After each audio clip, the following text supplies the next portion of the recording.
उत्तर प्रदेश में प्रवेश कर गई।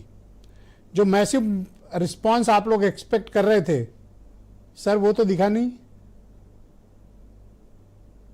नहीं ब्रजेश जी, इतनी बेहतरीन यात्रा और लोगों में इतना एनर्जी और जोश, और राहुल जी की जो नेशनल इंटर कॉलेज चंदौली के ग्राउंड में जो सभा हुई, ये इको कर रहा था। हाँ, मैं ठीक कराता हूं, आप कंटिन्यू करें। हाँ, तो ये उल्लास बता रहा था कि उत्तर प्रदेश की जनता राहुल गांधी जी को अपने घर में पाकर अभिभूत थी, और जिस तरीके से हमारे नेताओं और कार्यकर्ताओं में उत्साह दिखा, वो ये बता रहा था कि ग्राउंड का रिस्पांस हम लोगों के लिए बड़ा बेहतरीन है। दूसरी बात ब्रजेश जी, आप कह रहे थे ये कोई हवाओं का रुख भांपने का कार्यक्रम नहीं है।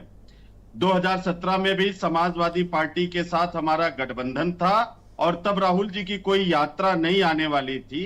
उस समय भी सीटों का समझौता और सीटों का चयन और कैंडिडेट्स का डिक्लेरेशन वो अंतिम स्थिति में ही हो पाया था। और लखनऊ का तो मुझे याद है कि कुछ सीटें ऐसी थी कि कल नॉमिनेशन का अंतिम दिन था, आज सीट डिक्लेयर हो पाया था। मैं उदाहरण तथ्य दे रहा हूं लखनऊ ईस्ट असेंबली की, जहां पर अनुराग भदौरिया जी उनके कैंडिडेट थे और अंतिम समय में उनका टिकट हो पाया था, जिस दिन नॉमिनेशन का लास्ट समय।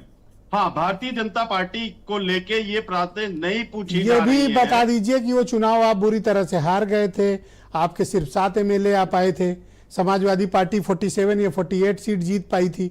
ये भी बता देते तो अच्छा रहता। ये जनता का आशीर्वाद हमको नहीं मिला था, वो तो सबको पता है, चुनाव परिणाम सामने है। लेकिन अगर ये माहौल का रुख भांपने की यात्रा नहीं है यूपी के लिए, तो 2.5 महीने से ये निगोशिएशन किस बात का चल रहा है कि आज 16 फरवरी हो गई पांडे जी, और अभी तक सीटों का बंटवारा सुनिश्चित नहीं है। मैं रोज अखबार और टीवी की खबरें देखता हूं ब्रजेश जी, कि भारतीय जनता पार्टी की सीटें कितने पहले डिक्लेयर हो गई। मैं तो अभी उनमें चर्चा भी नहीं सुन रहा हूं। हमारी तो चर्चा चल रही है, कई राउंड की बैठक हो गई, एनडीए की तरफ से तो मुझे कोई चर्चा ही नहीं सुनाई दे रही है। उनके यहाँ कोई मसला सतह पे नहीं है ना पांडे जी, आपकी तरह। आने दीजिए, पिछला चुनाव था ना 22 का ब्रजेश जी, ये स्वामी प्रसाद मौर्य और ना जाने कितने कैबिनेट मिनिस्टर पाला बदल के गए थे। आने दीजिए, ये तूफान के पहले की खामोशी है। मुझे बता सकते हो, आपने मुझसे कहा था कि 20 जनवरी तक सीटें फाइनल हो जाएंगी, आज 16 फरवरी है, और आसिम वकार ने एक दिन कहा था कि राहुल गांधी जब तक यात्रा यूपी में पूरी नहीं कर लेंगे तब तक कांग्रेस सीटों का बंटवारा फाइनल नहीं करेगी।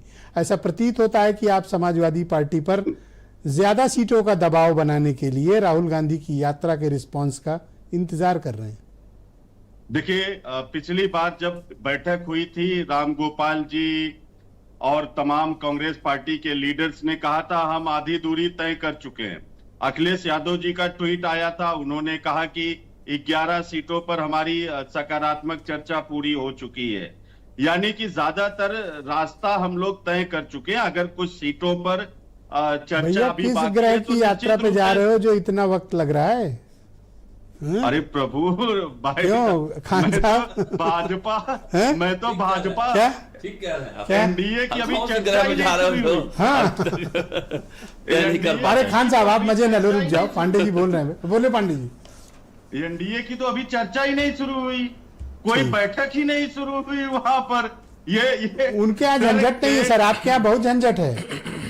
नहीं, झंझट तो 22 में भी, मैं तो वही उदाहरण दे रहा था, और ऐसे भगदड़ मची कि बीजेपी खाली होती नजर आई। ठीक, मैं आनंद दुबे को इनवाइट करता हूं उत्तर प्रदेश